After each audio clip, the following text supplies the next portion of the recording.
Fui abordada por personas que tenían cuentas pendientes con Kevin, mi novio. No me buscaban a mí, sino a él. Si no viste la parte 1 en mi TikTok a reddit.darling, aquí te dejo un resumen de lo que ocurrió. Un día, fui abordada por personas que tenían cuentas pendientes con Kevin, mi novio. No me buscaban a mí, sino a él. Pero yo estaba en el lugar equivocado, en el peor momento. Me vi atrapada en una situación que ni siquiera entendía del todo, obligada a llamarlo cuando más necesitaba su ayuda. Y fue ahí cuando lo entendí todo. Cuando atendió el teléfono, Kevin no preguntó si estaba bien, no escuchó el tono de mi voz, no notó el temblor, ni la urgencia, solo se quejó. Me dijo que estaba ocupadísimo con algo mucho más importante. Me llamó fastidiosa, me dijo que no lo molestara, y luego habló de Violet Ray, su amiga de toda la vida, la misma que, según él, era como una hermana, la misma que siempre parecía necesitarlo para todo, la misma por la que me cancelaba citas, reuniones familiares, incluso la vez que dejó a mis padres esperando en un restaurante sin ninguna explicación. Ese día, en medio del caos, lo escuché decir que la vida de Violet, o peor, la de su gato, era más importante que la mía, y algo en mí se rompió, no por el peligro, no por el miedo, se rompió porque entendí, con una claridad cruel, que Kevin nunca me amó, que nunca fui una prioridad, que ni siquiera en el peor momento logró verme, que yo había estado enamorada sola todo ese tiempo, y entonces vino el silencio. Parte 2. Todavía podía oír la voz de mi padre por el altavoz del teléfono de Kevin. Su tono desesperado me perforaba el alma. Kevin, Michelle lleva varios días desaparecida. Sus características coinciden con las que la policía anunció. Mi cuerpo seguía frío, inmóvil, sin rostro reconocible, y aún así era yo. Lo sabía. Yo era esa figura sin nombre que yacía sobre la camilla metálica en la morgue. Y mi padre estaba ahí, al otro lado de una llamada, rogando por mí, sin saber que yo estaba justo al lado. Vi su rostro proyectado en el celular de Kevin, la piel tensa, los ojos llenos de preocupación. Quería abrazarlo, decirle que estaba bien, pero no podía tocarlo, ni hablarle, ni siquiera respirar. Kevin no respondió de inmediato. Su rostro se endureció. Apartó la mirada como si eso pudiera deshacer la conexión entre sus errores y la consecuencia que tenía delante. Lo siento, señor Fairfield, dijo al fin. La policía está haciendo todo lo posible por identificarla. Me aseguraré de transmitir esta información a los investigadores. Y colgó. Así, sin más. Quise gritar, patear el suelo, golpear la pared, pero no tenía cuerpo, no tenía voz. Era solo un peso flotante que cargaba un dolor demasiado humano. William, en cambio, se quedó mirando el celular de Kevin con el ceño fruncido. Sus ojos eran más cálidos, más atentos. Recogió un anillo que estaba en la bandeja de objetos personales hallados junto al cadáver. Lo sostuvo en su mano como si pesara más de lo que aparentaba. Kevin, dijo en voz baja, ¿no te parece que este anillo se parece al que Michelle usaba? Kevin ni siquiera miró. Puede ser. Muchas personas tienen joyería similar. No podemos sacar conclusiones sin pruebas. Pero el padre de Michelle acaba de decir, y no vamos a inventar vínculos emocionales con un caso activo, ¿cierto? Interrumpió Kevin cortante. Además, tú mismo dijiste que ella era emocionalmente inestable, capaz desapareció por su cuenta, y esta es otra mujer. William bajó la mirada. No respondió, pero yo lo vi deslizar con cuidado el anillo en una bolsita de evidencia, como si estuviera guardando algo precioso. Durante los días siguientes, observé cómo mi padre y mi madre acudían a la estación de policía con una esperanza apagada. Les tomaron muestras de ADN. Vi cómo William conversaba con ellos con una calma que ni siquiera Kevin podía fingir. Vi cómo mis fotos eran escaneadas, mi nombre registrado, mi rostro en las pantallas. Y vi cómo Kevin evitaba todo. Se sumergía en trabajo mecánico. Hacía informes clínicos, revisaba análisis, pero nunca miraba directamente a mi cuerpo. No una sola vez. No como William, que me cubría con la sábana con cuidado, como si aún pudiera sentir frío. Fue entonces cuando empecé a comprender. No me dolía haber muerto. Me dolía no haber sido vista, ni siquiera después de eso. Una noche, William se quedó solo en el laboratorio. Encendió su grabadora para registrar una reflexión personal, algo que hacía de vez en cuando. El cuerpo aún no ha sido identificado oficialmente, pero tengo una corazonada. Hay pequeños detalles que no encajan. La forma en que la víctima sujetaba un broche en el cabello, el mismo que vi en una foto de Michelle en redes. Las medidas coinciden, incluso el tipo de esmalte en las uñas. Kevin no quiere escucharlo, pero yo tengo el presentimiento de que era ella. Guardó silencio un momento. Y si es así, entonces Kevin falló. Quise llorar, no por Kevin, por William, por alguien que sin tener que hacerlo, estaba intentando verme. Cuando William terminó de hablar, cerró los ojos por un momento, luego apagó la luz. Me quedé flotando en la penumbra del laboratorio, observando mi propio cuerpo cubierto por una sábana blanca. En ese silencio oscuro, empecé a pensar que tal vez no estaba atrapada para siempre. Tal vez vez, si alguien me reconocía, si alguien realmente decía mi nombre con el corazón, yo podría soltar, pero no estaba lista. Aún no. Pasaron 2 días desde que mi padre llamó a Kevin. 2 días en los que la estación de policía trabajaba en silencio, revisando bases de datos, registros médicos, listas de mujeres desaparecidas. 2 días en los que mi nombre aún no aparecía oficialmente en ningún lado, pero ya flotaba entre ellos como un fantasma. William regresó al laboratorio con una carpeta en la mano y una expresión tensa. La abrió frente a Kevin, quien ni siquiera levantó la vista del microscopio. «Tengo algo», dijo William. Kevin resopló. «¿Otra teoría sin pruebas?» «No. Esta vez tengo más que eso». William extendió una serie de fotografías. Eran imágenes de mí, capturadas de mis redes sociales. En una estaba usando un abrigo rojo y el mismo broche que encontraron en la escena del crimen. En otra, mi mano sostenía una taza de café, y el anillo en mi dedo era idéntico al que William había guardado cuidadosamente. Kevin apenas las miró. Y, mira con atención, Kevin, no solo son coincidencias visuales, también encaja la complexión, la altura estimada, incluso el tipo de sangre. Y tenemos el ADN de sus padres. En unas horas, el laboratorio confirmará si coincide. Kevin se echó hacia atrás, cruzando los brazos. Eso no significa que sea ella. Podría ser alguien parecida. William bajó la voz. ¿Por qué no quieres aceptarlo? Porque no tiene sentido, murmuró Kevin, como si se hablara a sí mismo. Michelle es impulsiva, sí, pero no el tipo de persona que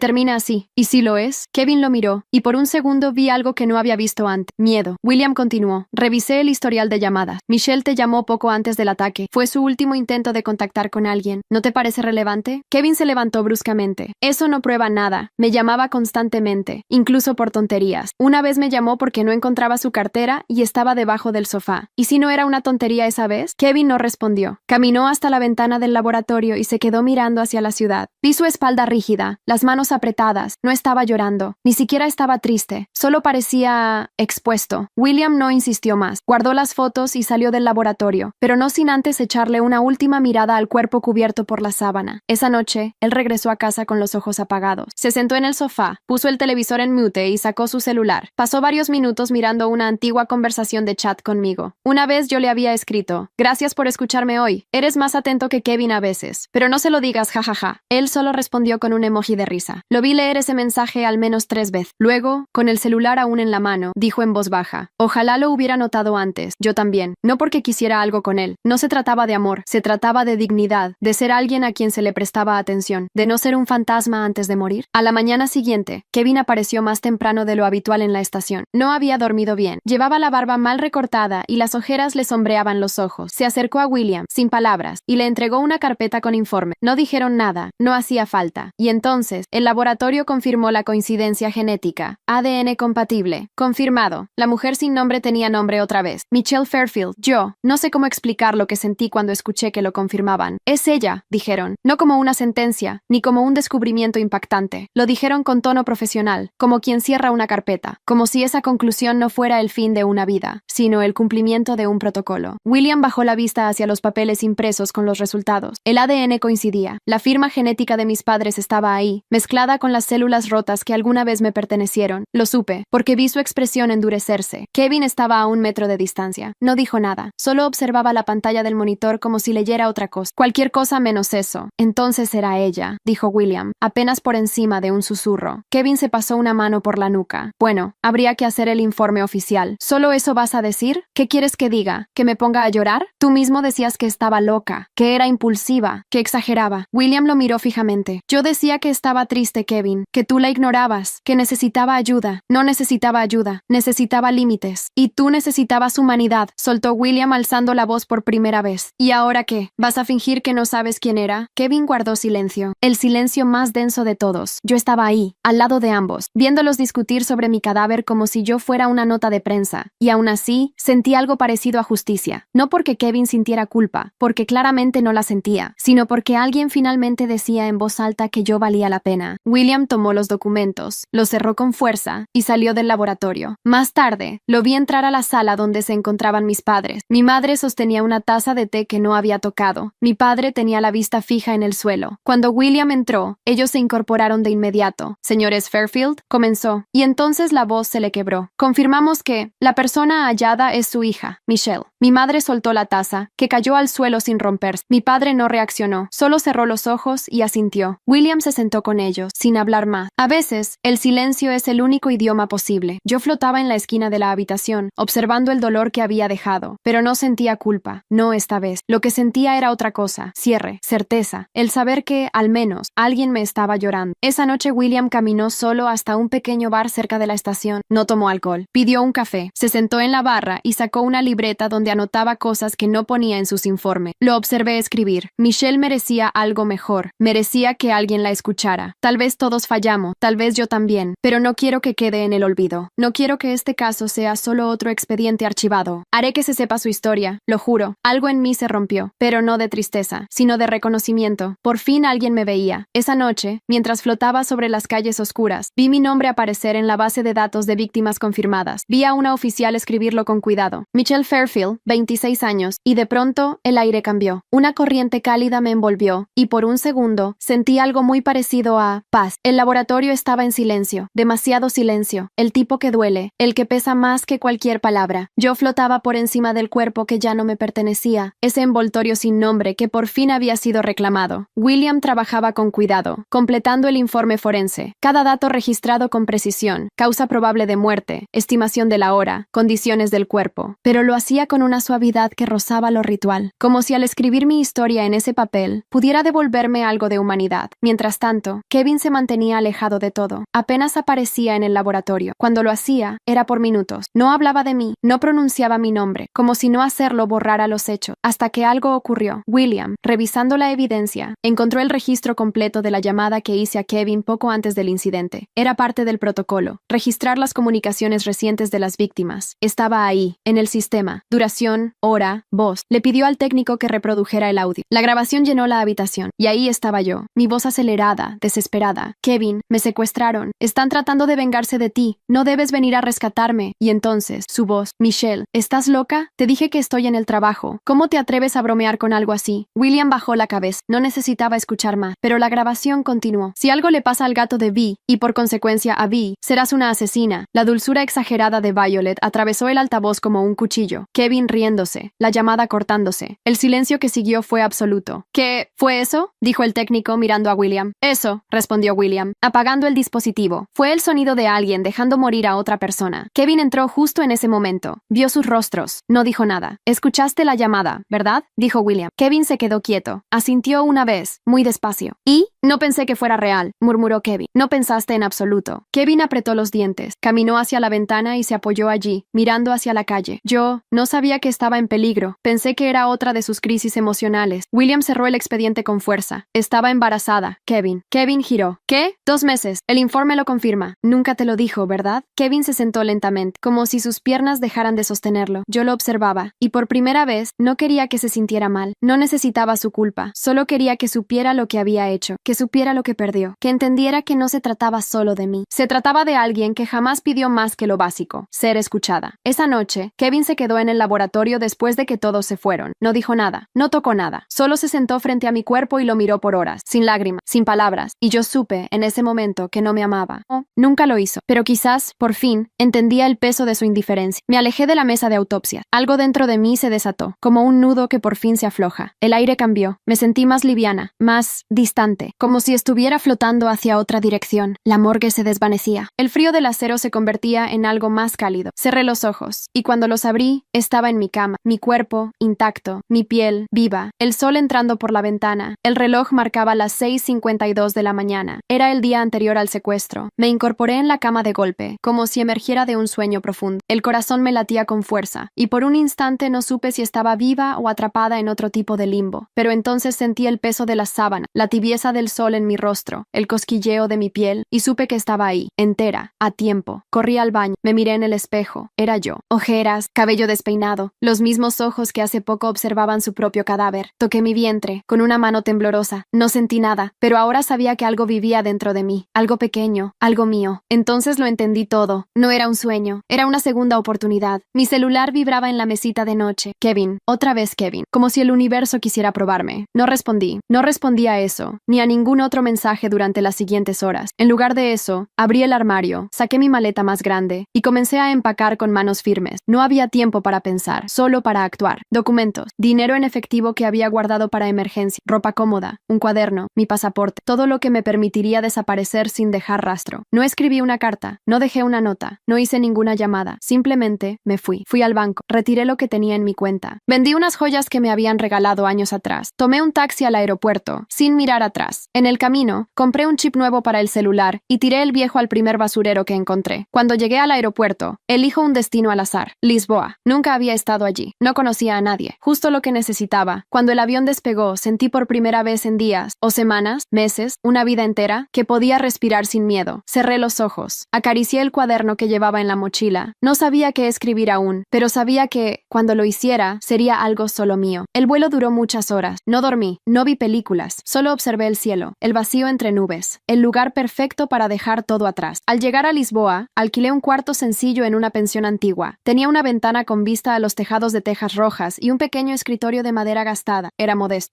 Durante los primeros días salí poco. Caminaba por calles empedradas, evitando hablar demasiado. Comía poco. Dormía mucho. A veces me sorprendía llorando sin razón. A veces me despertaba con una sensación extraña en el estómago. Náuseas breves. Mareos al levantarme demasiado rápido. Pensé que era el cambio de país, el estrés o simplemente el agotamiento emocional. Pero nunca pensé en volver. Un día, al bajar las escaleras para recoger el correo, conocí a la señora del apartamento contiguo, una mujer mayor, delgada y enérgica, con el cabello blanco recogido en un moño apretado. Me miró con desconfianza al principio. ¿Eres nueva?, preguntó en un portugués pausado que yo apenas entendía. Sí, respondí, en español. Mi nombre es Elena, Elena Rocha. Ese era mi nombre ahora. Michelle Fairfield estaba muerta, literal y simbólicamente. La mujer frunció los labios como evaluándome. Luego asintió. Soy Carminda. Si necesitas sal, azúcar o silencio, ya sabes dónde estoy. Me reí por primera vez en mucho tiempo. Carminda no sonrió, pero sus ojos lo hicieron. Durante los días siguientes, ella empezó a tocar mi puerta con excusas, que si tenía pan de sobra, que si necesitaba ayuda para subir las bolsas del mercado, que si se le había caído el control remoto y no podía agacharse. Poco a poco, fue dejando de inventar pretextos. ¿Sabes cocinar algo que no sea sopa instantánea?, me preguntó un día, entrando sin pedir permiso. No mucho. Entonces ven, te enseñaré algo de Y así, entre cucharones de arroz, cebollas fritas y relatos de su juventud, comenzó una amistad. Ella no preguntaba demasiado. Y yo no ofrecía explicaciones. Era un pacto silencioso, el de dos mujeres rotas que no necesitaban romperse más. Cada noche me acostaba sintiendo algo nuevo. No era felicidad, aún no, pero sí era calma. Una calma que nunca tuve con Kevin, y supe que estaba en el lugar correcto. Los días en Lisboa pasaban con una suavidad que me resultaba desconocida. No eran fáciles, pero tampoco eran violentos como los que dejé atrás. Cada amanecer traía una rutina nueva, hecha de silencios, paseos por calles estrechas y el olor constante a pan recién horneado. Aprendí a tomar café en tazas pequeñas, a distinguir el sonido del tranvía al doblar la esquina, y a entender que la soledad, en ciertas dosis, no siempre es castigo. A veces es medicina. Mi vecina, Carminda, se volvió un faro en esa niebla. No era una mujer particularmente cálida, pero sí era constante. Me hablaba mientras regaba sus plantas, me ofrecía pan con mantequilla como si fuese un ritual sagrado, y cada noche me dejaba una vela encendida en el alféizar de la ventana. Para espantar los fantasmas, decía. Yo sonreía con un nudo en la garganta. Una tarde, después de ayudarla a colgar ropa en el patio interior del edificio, se sentó en una silla de mimbre y me señaló con la barbilla. ¿Qué dejaste allá? ¿Perdón? Allá, repitió, con un gesto vago hacia el horizonte. ¿Dónde estabas antes? Se te nota en los ojos, como quien aún escucha ecos de otra vida. Guardé silencio. No sabía cómo explicarle que venía de la muerte, de la invisibilidad, de amar a alguien que nunca me vio como persona. Dejé todo, dije por fin. Carminda no preguntó más, solo asintió y volvió a mirar el cielo. Días después, buscando trabajo, entré a un pequeño café del barrio Alfama. Tenía paredes color turquesa y estanterías con libros usados. Una campanilla sonaba cada vez que alguien cruzaba la puerta. Pedí un café y me senté cerca de la ventana. Fue ahí cuando lo conocí. Se llamaba Luca. Era italiano, alto, de cabello rizado y una sonrisa que parecía no tomarse la vida demasiado en serio. Llevaba un delantal manchado de harina y hablaba con un acento encantador. ¿Eres nueva por aquí?, me preguntó, después de servirme un pastel de nata sin que yo lo pidiera. Sí, tan evidente es. Tienes la mirada de quien aún no decide si Lisboa es una ciudad o un suspiro. Me reí, no porque fuera gracioso, sino porque me gustaba cómo lo decía. Él me sonrió y volvió a su trabajo, pero durante la siguiente hora pasaba por mi mesa con excusas tontas. notas. ¿Te gusta la música? ¿Probaste la tarta de limón? ¿Sabías que este café fue una imprenta antes? Cada vez que hablaba, el aire se sentía más liviano. Empecé a ir seguido, no por el café, ni por los pasteles, ni siquiera por los libros. Iba porque, cuando estaba allí, sentía que la versión de mí que vivía ahora tenía permiso de existir, sin el peso del pasado, sin ser la sombra de alguien más. Una tarde, Luca me ofreció ayudar con la limpieza del local. A cambio de libros y cafés gratis, dijo. Acepté sin dudar. Mientras limpiábamos juntos, me habló de su familia en Nápoles, de su abuela que le enseñó a cocinar, de cómo llegó a Lisboa para abrir algo que no fuera perfecto, pero sí honesto. ¿Y tú? Preguntó de pronto. ¿Por qué viniste? Lo miré. La fregona en mi mano se quedó inmóvil, porque necesitaba respirar. ¿Y ahora respiras? Estoy aprendiendo. Luca no dijo nada, pero su sonrisa se volvió más suave, como si entendiera. Los días siguientes compartimos pequeñas rutinas. Me enseñó a preparar café a la italiana. Yo le ayudé a reorganizar los libros del estante. A veces hablábamos de películas. A veces solo trabajábamos en silencio, sin prisa, sin presión. Una tarde, al cerrar el local, me dijo, «Me gusta tu nombre». ¿Elena? Sí, pero más aún cómo lo dices tú, como si lo hubieras elegido tú misma. No respondí, pero en mi interior sentí algo moverse, como una puerta que se abre, una que había estado cerrada mucho tiempo. Había algo en Lisboa durante el invierno que no se parecía a ningún otro lugar. El frío no era agresivo, sino melancólico. Las luces tenues en las ventanas, los vendedores de castañas en las esquinas, la bruma sobre el río. Era una tristeza suave, como un suspiro que no dolía. Yo caminaba por esas calles con una bufanda prestada por Carminda y una bolsa de tela con libros que Luca me había recomendado. Me estaba volviendo una criatura de costumbres nuevas. Trabajaba medio tiempo en el café, leía por las tardes en la terraza, cocinaba con Carminda los domingos, y cada día hablaba más con Luca. Nunca forzó nada. No preguntaba más de lo que yo podía responder. Tenía un respeto raro, de esos que uno no sabe que necesita hasta que lo recibe. Una noche, nos sentamos en el bordillo de la calle frente al café, compartiendo un pastel que había sobrado del día. Hacía frío, pero él se quitó la chaqueta para dármela. Yo la acepté sin protestar. ¿Sabes lo que más me gusta de este lugar?, me preguntó. ¿El pastel? No, las personas que no preguntan más de la cuenta. Le sonreí. ¿Eso incluye a ti? A mí sobre todo. Nos quedamos en silencio, viendo las luces de la ciudad parpadear como estrellas de mentira. Me sorprendí pensando en cuánto había cambiado sin darme cuenta. Ya no revisaba mi celular por si Kevin llamaba. De hecho, ni siquiera usaba el viejo número. No pensaba en Violet, ni en las cosas que Kevin decía. Ya no me dolía, ya no me dolía. Fue esa noche cuando sentí que tal vez estaba enamorándome, no del modo explosivo y dramático de antes, no con promesas ni urgencias. Era un amor lento, hecho de pequeños gestos, una taza de té, una palabra suave, un espacio compartido sin miedo. Pero no quise decirlo, aún no. Un día, Carminda, al verme regresar del trabajo, me lanzó una mirada afilada. Me preguntó si me sentía cansada, si había comido bien. Me encogí de hombros, pero la verdad es que me sentía extraña. Había días en que no soportaba ciertos olores, otros en los que me despertaba con náuseas o con una presión en el pecho que no sabía de dónde venía. Una mañana, fui a un centro de salud del barrio, solo para descartar cualquier cosa. Me hicieron unas pruebas. El médico fue directo. «Estás embarazada». Me quedé sentada frente a él, sin palabras. Sentí que me partía en dos. Carminda se sentó conmigo en la cocina, sirvió 2 tazas de café y me contó una historia sobre su primer amor. Yo escuchaba, pero en el fondo, todo lo que podía pensar era, hay otra vida dentro de mí, y ni siquiera sé si quiero que me recuerde al pasado, o si deseo que sea lo único que me pertenezca en el futuro. Un marinero que nunca volvió, pero que le dejó cartas escondidas en los libros. Yo la escuché como si estuviera leyendo una novela antigua. ¿Lo extrañaste mucho?, le pregunté. Claro, pero también aprendí a vivir sin él. A veces el amor no es para siempre. A veces solo viene a enseñarte que puedes sentir de nuevo. Esa noche, escribí en mi cuaderno por primera vez desde que llegué a Lisboa. Ya no me siento vacía, no me siento salvada, solo me siento viva. Y al día siguiente, Luca me llevó a ver un jardín escondido en medio de la ciudad. Estaba lleno de flores de invierno, pequeñas y persistentes. Me dijo que le recordaban a mí. No sé de qué estás hecha, Elena, pero sé que resistes. Lo miré. Sentí un calor nuevo en el pecho, como si por fin me estuviera mirando a alguien que sí veía. Y por primera vez, no tuve miedo de corresponder. Llevaba meses sin pensar en Kevin, no porque lo hubiese olvidado, sino porque mi vida ya no tenía espacio para él. Lisboa, Luca, Carminda, el café, todo ocupaba lugares que antes eran suyos. Ya no dolía su ausencia. De hecho, ya no parecía real que alguna vez hubiese estado. Hasta que el pasado me encontró. Estaba organizando los estantes del café cuando Luca me llamó desde la barra, con una sonrisa divertida. ¿Sabías que hoy hay un evento de libros usados en la plaza de São Paulo? Negué con la cabeza. ¿Y si vamos después del turno?, preguntó. Podrías encontrar algo raro, como una edición antigua de Mujercitas o alguna novela romántica triste. Sé que te gustan las tristes. Solo si me compras un chocolate caliente. Hecho. El evento era pequeño, con carpas blancas y mesas repletas de libros. El aire olía a papel viejo y canela. Luca y yo caminábamos entre los puestos cuando algo llamó mi atención. atención. Una portada desgastada, en español, El extranjero, de Camus. Lo tomé entre mis manos, y ahí, entre sus páginas, encontré algo que me dejó helada. Un recorte de periódico, en portugués, no muy grande, solo unas líneas. Decía: reconocido médico forense sufre accidente en vía urbana. Se encuentra en estado reservado. Aún no se han revelado detalles. La foto era pequeña, borrosa, pero era él, Kevin. El corazón me dio un vuelco. Una parte de mí quiso pensar en él. Quiso preguntarse si debería saber, si ese niño o niña merecía una verdad. Pero otra parte, más firme, más mía, sabía que Kevin no tenía espacio para otra vida que no fuera la suya. No sé cómo terminé sentada en un banco, con el libro cerrado en las manos y la vista clavada en el suelo. Lucas se sentó a mi lado, sin decir nada al principio. ¿Todo bien? Asentí. Mentí. Solo me sentí un poco mareada. Él me ofreció agua. Me tocó el hombro con delicadeza. Yo no sabía qué pensar. No sabía qué sentir. ¿Era tristeza? ¿Culpa? ¿Indiferencia? Solo sabía que el aire se había vuelto más espeso, que algo en mí se había movido, pero no hacia atrás, no hacia él. En casa, Carminda me observó mientras cenábamos. ¿Pasó algo?, preguntó. Un fantasma tocó la puerta, pero ya se fue. Esa noche, revisé el celular que había dejado en el fondo de una caja. El viejo número aún funcionaba si insertaba el chip original. Lo hice, por impulso. Había decenas de llamadas perdidas, mensajes, correos de voz. Uno de ellos, grabado semanas atrás, me congeló. Michelle, sé que no merezco que me contestes, pero si estás ahí, si estás viva, solo dime que estás bien. Lo siento por todo. No lloré, no sonreí, solo escuché en silencio. Después escribí un único mensaje y lo envié al número de Kevin. Acabó, no estoy más ahí, y nunca volveré. No mencioné nada del bebé, no por miedo, sino porque ese futuro ya no le pertenecía. Este hijo, si decidía seguir adelante, crecería sin fantasma, sin nombres huecos, solo con amor real, aunque viniera solo de mí. Bloqueé su contacto, apagué el celular viejo, volví a guardarlo en la caja. El pasado podía gritar, pero yo ya no respondía. Al día siguiente, le conté a Luca que había recibido noticias de alguien que una vez fue importante para mí. Me miró, sin pedir detalles. ¿Y qué hiciste? Cerré la puerta. Él asintió. No preguntó más. Me tomó de la mano. Y seguimos caminando. La vida siguió su curso. Después del mensaje final, sentí como si algo se hubiera desprendido dentro de mí. No fue doloroso. Fue como quitarse una prenda demasiado ajustada que ya no se necesitaba. Había vivido demasiado tiempo encerrada en lo que otros esperaban de mí. Ahora, por fin, respiraba con mi propia piel. El café empezó a llenarse de rostros conocidos, clientes habituales, turistas curiosos, parejas jóvenes. Luca y yo nos entendíamos sin hablar. Él preparaba mi té favorito antes de que lo pidiera. Yo ordenaba los libros según su humor del día. A veces se nos escapaban miradas, otras veces pequeñas caricias. Nada dicho, todo sentido. Una tarde, mientras atendía a una pareja de ancianos, sonó la campanilla de la puerta. Miré sin pensar y sentí que el suelo se deslizaba bajo mis pies. Era William, más delgado, con el cabello un poco más largo, pero era él. Llevaba una mochila cruzada al hombro y un libro en la mano. No parecía buscándome. Estaba de paso. Me escondí detrás de la estantería de literatura extranjera. El corazón me golpeaba el pecho como un tambor frenético. Lo vi acercarse al mostrador y hablar con Luca. No entendí todo. Mi portugués aún era torpe, pero escuché claramente que preguntaba si había eventos culturales en el barrio. Mencionó algo sobre un congreso forense en la universidad local. Luca, amable como siempre, le indicó lugares cercanos. Yo, mientras tanto, sentía que los recuerdos se me agolpaban en la garganta. William no me había amado, pero me había visto, me había llorado. Había dicho mi nombre cuando otros lo callaban, y ahora estaba ahí, a metros de mí. Cuando se dio la vuelta para salir, su mirada se cruzó con la mía. Solo un segundo. Lo suficiente. Se detuvo. Yo bajé la vista. No sabía si debía correr o hablar. «¿Michelle?», dijo en voz baja, casi con incredulidad. Cerré los ojos, respiré hondo, y di un paso al frente. «Hola, William». Sus ojos se llenaron de preguntas, de alivio, de miedo. «¿Eres...?» «Sí». El silencio entre nosotros era un puente a medio construir. Luca se acercó, confuso. «¿Todo bien?» «Sí», respondí. «Luca, este es William, un viejo amigo». William me miró como si no supiera si abrazarme o pedir perdón. «¿Estás viva?» «Más que nunca». Nos sentamos en la terraza trasera. Luca, siempre respetuoso, nos dejó solos. Le conté todo, o casi todo. No los detalles sobrenaturales, solo lo esencial, que escapé, que necesitaba empezar de nuevo, que Lisboa me había salvado. No mencioné la parte más delicada. No le hablé del embarazo, pero William me miró largo rato, con esa forma suya de entender sin preguntar. Tal vez lo intuyó, tal vez no. A veces el silencio es también una promesa. William escuchó sin interrumpirme. Cuando terminé, me tomó la mano. «Guardaré tu secreto, si eso es lo que quieres». «Lo es. ¿Y estás bien?» «Estoy construyendo mi bien». Por dentro, sabía que no estaba sola, que algo dentro de mí latía más fuerte cada día, y que ese bien también era para quien venía conmigo. Él sonrió, con los ojos un poco húmedos. «Tenías razón en irte, y me alegra que lo hicieras a tiempo». Antes de irse, me entregó el libro que había traído. Lo dejó sobre la mesa. «Las ciudades invisibles», leí. «Pensé que te gustaría. Es sobre lugares que existen solo para quienes saben verlos». Lo vi alejarse por la calle, fundiéndose entre los transeúntes. No volví a mirarlo, no porque doliera, sino porque no era necesario. Esa noche, Luca me preparó pasta y pusimos música suave. Me abrazó por la espalda mientras yo lavaba los platos. ¿Ese era un fantasma bueno?, preguntó, con una sonrisa. El último. Las campanas de una iglesia cercana marcaban el mediodía cuando Luca cerró la puerta del café. Habíamos trabajado sin parar toda la mañana. Entre cafés, libros, risas y miradas, el día se había deslizado sin que lo notáramos. Yo estaba sentada en una de las mesas, con un té de hierbas entre las manos, sintiendo una calma que nunca había conocido. Pero hoy no era un día cualquiera. Hoy había tomado una decisión. Luca regresó de la cocina con un panecillo y se sentó frente a mí. Me miró como siempre, con esa mezcla de ternura y complicidad que me hacía sentir vista, sin sentirme expuesta. ¿Todo bien?, preguntó, inclinando ligeramente la cabeza. Sí, dije, aunque la palabra me temblaba en la garganta. Guardé silencio unos segundos, saboreando el momento. Luego, respiré hondo y lo solté. Luca, estoy embarazada. Él no parpadeó, no retrocedió, no desvió la mirada. ¿De cuánto tiempo? Un poco más de 3 meses. ¿Y es tuyo? Negué con suavidad. No, es de alguien que ya no forma parte de mi vida, alguien que nunca lo sabrá y que no quiero que lo sepa. Luca se quedó en silencio. No me interrumpió, solo asintió, como si entendiera algo más profundo que las palabras. ¿Quieres tenerlo?, preguntó con voz baja, pero firme. Sí, respondí, sin titubear. No era parte de mis planes, pero ahora es parte de mí, y no quiero que crezca como yo crecí. Invisible, relegado, sin saber si merece ser amado. Quiero que sepa que lo elegí, a él o a ella, que no fue un error, que fue una nueva oportunidad. Luca estiró la mano y me la sostuvo entre las suyas. No sé si estoy preparado para ser parte de eso, dijo honesto, pero sí sé que no voy a irme. No ahora, no cuando más necesitas a alguien que simplemente esté. Mis ojos se llenaron de lágrimas, no de tristeza, sino de una gratitud tan profunda que no cabía en palabras. No quiero que sientas que te estoy pidiendo nada, dije, y no quiero que sientas que tienes que pedirlo, respondió. Nos quedamos así un largo rato. El mundo afuera seguía girando, pero adentro todo se detuvo. No era un final, era un comienzo, uno elegido, uno vivido con verdad. Esa noche escribí en mi cuaderno por última vez. Hoy le dije a alguien que estoy embarazada, y no corrí, no me escondí, no mentí. Hoy me senté, miré a alguien a los ojos y dije, esta soy yo. Y él se quedó. No sé qué pasará mañana, pero por primera vez no tengo miedo. Cerré el cuaderno. Lo guardé en una caja junto al viejo celular, el pasaporte vencido, el broche que usaba cuando era Michelle. Al día siguiente, Carminda me abrazó sin preguntar nada. Me dejó una pequeña caja con ropa de bebé que había guardado por si acaso. Me dijo que una mujer no necesita permiso para rehacer su vida, solo coraje, y yo lo había tenido. William volvió a Lisboa semanas después. Nos vimos en la terraza del café. Me observó unos segundos, bajó la vista y dijo, lo sabía. Gracias por no decirlo antes, le respondí. Gracias por seguir viva. Se fue con una sonrisa triste y luminosa a la vez, como quien sabe que la historia no terminó mal, aunque no haya tenido final feliz. Meses después, Luca y yo abrimos una pequeña librería café. La llamamos Renacer. Fue idea de Carminda. Decía que todos merecíamos una segunda vida, aunque fuera dentro de un libro. Un sábado por la mañana, con la ciudad despierta y tranquila, Luca me miró con una sonrisa suave. ¿Lista para lo que viene? Le tomé la mano. Ahora sí, y supe que, pase lo que pase, esta vez no me perdería a mí misma, ni a la vida que venía en camino. Lisboa amanecía con esa luz dorada que parecía bañarlo todo de calma. El tranvía pasaba lento por la esquina, y desde la ventana del segundo piso de nuestra librería café, podía oír el sonido de las tazas chocando suavemente, y las páginas volteándose. Abajo, Luca preparaba café mientras saludaba a los primeros clientes del día. Yo estaba en casa, literal y emocionalmente. Y en mis brazos dormía nuestro hijo, mi hijo, envuelto en una manta azul claro tejida por Carminda. Tenía las mejillas redondas, la respiración tranquila y una expresión tan pacífica que a veces me sorprendía llorar de amor sin darme cuenta. Su nombre es Mateo. Lo elegí porque no cargaba historias ajenas, solo promesas nuevas. Trabajaba desde una mesita cerca de la ventana, con mi tablet encendida, trazando las líneas finales de una ilustración para un libro infantil. Había conseguido mis primeros encargos hace unos meses y ahora colaboraba con una pequeña editorial que me daba libertad total. Dibujaba historias con criaturas mágicas, niños valientes y mundos secretos. A veces pensaba que cada dibujo era una parte de mí que regresaba del otro lado del dolor, transformada. Elena Rocha, artista, madre, amante de los gatos callejeros que venían a dormir junto a la puerta del café. Y todo, absolutamente todo, había sido elegido por mí. Carminda subía una vez por semana para ver al bebé y contarme anécdotas sobre sus tiempos de juventud. Seguía sin abrazar mucho, pero le bastaba con mirarnos para entender que, de algún modo, habíamos creado una familia, una que nació del silencio y la voluntad de sanar. William nos enviaba postales, una por estación. Nunca firmaba con su nombre, pero siempre escribía, para que no olvides quién elegiste ser. Y yo no olvidaba. Cada rincón de este lugar tenía mi voz, mis decisiones, mi alma. Luca entró con 2 tazas humeantes. Me besó la frente. No me dijo nada. No hacía falta. Su presencia era un lenguaje. Puse al bebé en su cuna portátil, tomé la taza y me senté junto a la ventana. Afuera, una pareja se tomaba de la mano, un perro perseguía su propia cola, un niño reía con una flor en la mano. Nada extraordinario, pero para mí era la vida exacta que soñé cuando pensé que nunca tendría otra oportunidad. Y ahora la tenía, con nombre, con casa, con historia y con paz.